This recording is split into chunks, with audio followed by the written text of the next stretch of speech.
'cause I don't give a fuck what you say. Yeah, I'ma do shit my way. तो guys आज की Monday night raw के episode में ये जो कोडी रोड्स की स्टोरी चल रही है भाई, इसके ऊपर मजीद क्वेश्चंस मार्क आ चुके हैं। तो भाई जो शो की स्टार्टिंग है वो हमें आज सेथ फ्रिकिन रॉलिंस करते हुए दिखाई देते हैं और वो कहते हैं कि भाई ये जो वीकेंड है ये भाई कितना बढ़िया गुजरा है, भाई कितने केओस थे इस हफ्ते में। और भाई यहाँ पर वो कहते हैं क्या समथिंग इज कुकिंग, और भाई तभी बूज यहाँ पर मिलने लग जाती है। मतलब जब द रॉ का हम चीज़ें सुन रहे थे सोशल मीडिया पर, भाई वो चीज़ें अब शो के ऊपर भी हो रही हैं, लाइव शो के अंदर भी हो रही हैं। तो भाई यहाँ पर बूज मिलने लग जाती हैं और वो कहते हैं कि अच्छा भाई मुझे लगता है तुम लोगों को कोडी रोड्स की ज़रूरत है। तो हाँ भाई मुझे भी कोडी रोड्स की ज़रूरत है। तो भाई उन्होंने कहा कि भाई ये जो स्मैकडाउन गुजरी है भाई उसके बाद बहुत ज़्यादा क्वेश्चंस है जिसको तुम्हें आंसर करने की ज़रूरत है कोडी। तो भाई तुम प्लीज़ जो है वो यहाँ पर आ जाओ। और भाई उसके बाद कोडी रोड्स आते हैं और भाई पॉप यहाँ पर जो ऑडियंस का था पहले से भी बहुत ज़्यादा था और वी वांट कोडी के चैंट्स यहाँ पर जो ऑडियंस है भाई वो लेके आई हुई थी। मतलब WWE ने खुद अलाउ किया हुआ था भाई इस चीज़ों को। मतलब खुद यहाँ पर जो माइकल कोल हैं वो इस चीज़ को एड्रेस कर रहे हैं कि भाई हाँ लास्ट वीक से बहुत ज़्यादा जो है हीट जनरेट हो गई है द रॉक के अगेंस्ट। तो भाई WWE यार ये जो है वो सारा कुछ सेटअप कर रही है जो कि हम आपको बता भी रहे थे। और भाई यही फ़र्क है यहाँ पर ट्रिपल एच और भाई विंस मैकमैन के एरा में। विंस मैकमैन के एरा में अगर कोई चीज़ सोशल मीडिया पर होती भी थी तो भाई विंस मैकमैन उससे कोई लेना देना उनको नहीं होता था, वो वही करते थे जो कि उनको करना होता था। वो उन चीज़ों को एड्रेस भी करना जो है वो ज़रूरी नहीं समझते थे। लेकिन भाई अब ट्रिपल एच की है WWE और भाई यहाँ पर जो भी चीज़ें सोशल मीडिया के ऊपर चल रही हैं उन सब चीज़ों को एड्रेस किया जाता है। तो बहरहाल भाई कोडी रोड्स आते हैं और वो world heavyweight champion Seth Rollins को और साथ में ऑडियंस को कहते हैं what you guys want to talk about. और उसके फ़ौरन बाद रॉकी सक्स के चैंट्स लगने लग जाते हैं। और उसके बाद भाई माइकल कोल यहाँ पर कहते हैं कि क्या भाई ये 1996 है, क्या दोबारा से द रॉक को भाई बू मिल रही है। मतलब द रॉक भाई द रॉक आपको पता ही होगा भाई द रॉक की क्या मतलब वैल्यू है WWE में और उसके अलावा भाई हॉलीवुड में भी वो मतलब कि one of the best actors हैं और भाई कितने वो हाईली पेड एक्टर हैं। तो भाई ऐसे में द रॉक की फॉलोइंग आप देख लें भाई, इंस्टाग्राम पे उनके फॉलोअर्स वगैरह देख लें भाई, बहुत यहाँ पर मतलब कि जो फैंस हैं वो हैं द रॉक के। तो भाई ऐसे में रॉकी सक्स के चैंट्स लगना भाई बहुत ज़्यादा यहाँ पर शॉकिंग था। और भाई ये सारा कुछ देख के साथ रॉलिंस भी अपने इमोशंस पर काबू नहीं रख पाते भाई, वो हंसने लग जाते हैं यहाँ पर। लिटरली उनको बिलीव नहीं हो रहा था और वो यही चीज़ कहते हैं कि भाई मैंने ये चीज़ तो ज़रा सी भी एक्सपेक्ट नहीं की थी कि मैं कभी भी ये चीज़ जो है वो सुनूंगा। और उसके बाद वो कोडी रोड्स को कहते हैं कि तुम्हारे लिए ये जो वीक है भाई बहुत ज़्यादा भरा गया। और उसके बाद वी वांट कोडी के चैंट्स लगने लग जाते हैं। उसके बाद फिर से रॉकी सक्स के जो है वो चैंट्स लगने लग जाते हैं। और भाई सेथ रॉलिंस यहाँ पर कहते हैं कि भाई मैं भाई स्ट्रेट जो है वो मुद्दे के ऊपर आना चाहूँगा। तो भाई मैं भी इन सारी चीज़ों से जो है वो गुजर चुका हूँ कि भाई फैंस एकदम से तुम्हारे सपोर्ट में आते हैं फिर एकदम से तुम्हारे खिलाफ भी हो जाते। तो भाई मुझे आंसर चाहिए। और भाई उन्होंने कहा मैंने जो भी चीज़ें लास्ट वीक कही थी मैं अभी भी उनके ऊपर खड़ा हूँ। मैं अगर तुम्हारे साथ ऑनेस्ट हूँ तो भाई मुझे भी तुम्हारे तरह ये मैच जो है वो चाहिए। मतलब तुम्हें तो रेसलमेनिया में मैच चाहिए ही चाहिए, मुझे भी तुम्हारे जितना ही ये मैच चाहिए। क्योंकि भाई मैं अपने आप को देखना चाहता हूँ कि भाई लास्ट टाइम जब हमने फेस किया था तो भाई तब से क्या मेरे अंदर कोई बेहतरी आई है, क्या अब मैं वो सेथ रॉलिंस बन चुका हूँ जो कि कोडी रोड्स को एक सिंगल्स मैच में हरा सकता है। उन्होंने कहा कि भाई मैं क्योंकि चैंपियन हूँ तो मुझे अब बेस्ट बंदों को हराना पड़ेगा ताकि मैं अपने आप को बेस्ट प्रूव कर सकूँ। और करंटली तुम हो बेस्ट, तो मैं इसलिए तुमसे लड़ना चाहता हूँ और तुम्हें हराना चाहता हूँ ताकि मैं अपने आप को प्रूव कर सकूँ। तो भाई क्या तुम मुझसे रेसलमेनिया में मैच लड़ना चाहोगे। और भाई फैंस इसके ऊपर भी बूज कर रहे हैं। मतलब फैंस को कुछ नहीं चाहिए, ना उनको सेथ वर्सेस कोडी का मैच चाहिए, ना उनको रोमन वर्सेस रॉक का मैच चाहिए। उनको क्या चाहिए, दे वांट कोडी। मतलब उनको चाहिए सिर्फ Cody Rhodes versus Roman Reigns का match for the undisputed championship at WrestleMania. अब भाई इससे पहले कोडी रोड्स कुछ आंसर देते यहाँ पर थीम सॉन्ग प्ले हो जाता है ड्रू मैकिंटायर का। तो भाई ड्रू मैकिंटायर यहाँ पर इनके अंदर आते हैं और भाई वो यहाँ पर कहते हैं कि भाई मुझे लगता है भाई मैं सबके बिहाफ पे जो है वो यहाँ पर बोलूँगा कि भाई ये क्या चीज़ हो रही है। मतलब जो सेथ रॉलिंस को कहते हैं कि भाई तुम ये चीज़ें जो है वो क्या कर रहे हो, भाई इसकी कोई भी ज़रूरत नहीं है।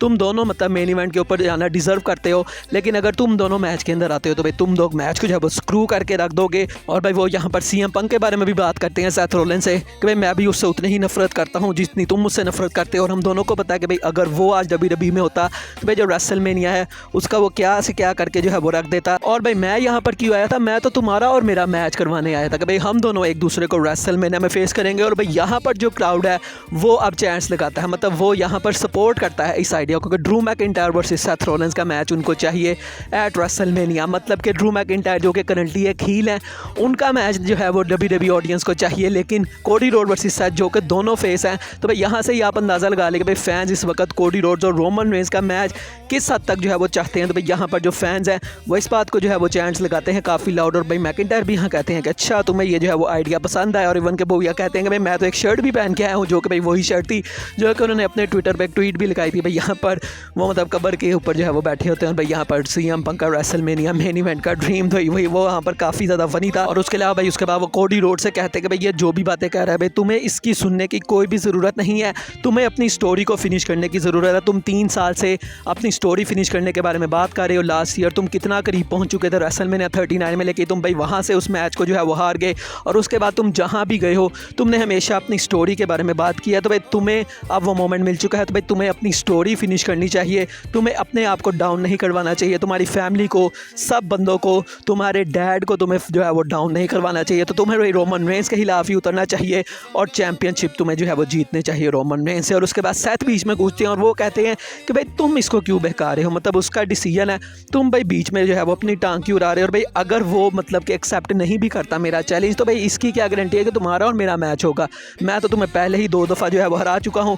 और भाई ड्रू यहाँ पर कहते हैं कि भाई तुम्हें भी बताया कि तुम किस तरह से मैचेस को जीते, और अगर भाई हराने की ही बात है तो तुम भी तो कोडी रोड से 3 दफ़ा हार चुके हो, तो भाई तुम फिर क्यों डिमांड कर रहे हो एक मैच की। और वो यहाँ ये भी कहते हैं कि हाँ भाई मैंने सारी बातें सुन ली, रोमन रेंस ने जो कुछ भी कहा तो हाँ भाई वो गलत था, सेथ रॉलिंस तुमने काफ़ी अच्छा काम किया है। और वो कोडी को कहते हैं कि भाई तुम्हें इसकी बात सुनने की कोई भी ज़रूरत नहीं है, कोई भी बंदा रोमन से मैच नहीं लड़ना चाहता। वो मतलब कि कोडी रोड से एक तरह की बात लगा रहे होते हैं कि हाँ भाई जा तू रोमन से मैच लड़ ले, तूने कौन सा जीतना है। वो कहते हैं कि हाँ भाई रोमन से कौन ही मैच लड़ना चाहेगा, भाई उसकी फैमिली हमेशा उसके इर्द गिर्द होती है, तो भाई कोई भी बंदा जब भी उससे मैच लड़ने जाएगा तो भाई उसकी फैमिली बीच में इंटरफेयर हो जाएगी और उसको वो मैच जितवा देगी। यही उसने मेरे साथ किया, यही उसने कोडी रोड्स के साथ भी किया। लेकिन अगर यहाँ पर हम बात करें हमारे मैच की ड्रू मैकिंटायर साथ की, तो भाई यहाँ पर जो बंदा अच्छा मैच को लड़ेगा वो मैच को जो है वो जीत जाएगा। और उसके बाद कोडी रोड फाइनली माइक के ऊपर कुछ बोलने लगते हैं, लेकिन भाई ड्रू मैकिंटायर को चुप करवाते हैं और वो कहते हैं कि नहीं भाई अभी मेरी बात जो है वो ख़त्म नहीं हुई।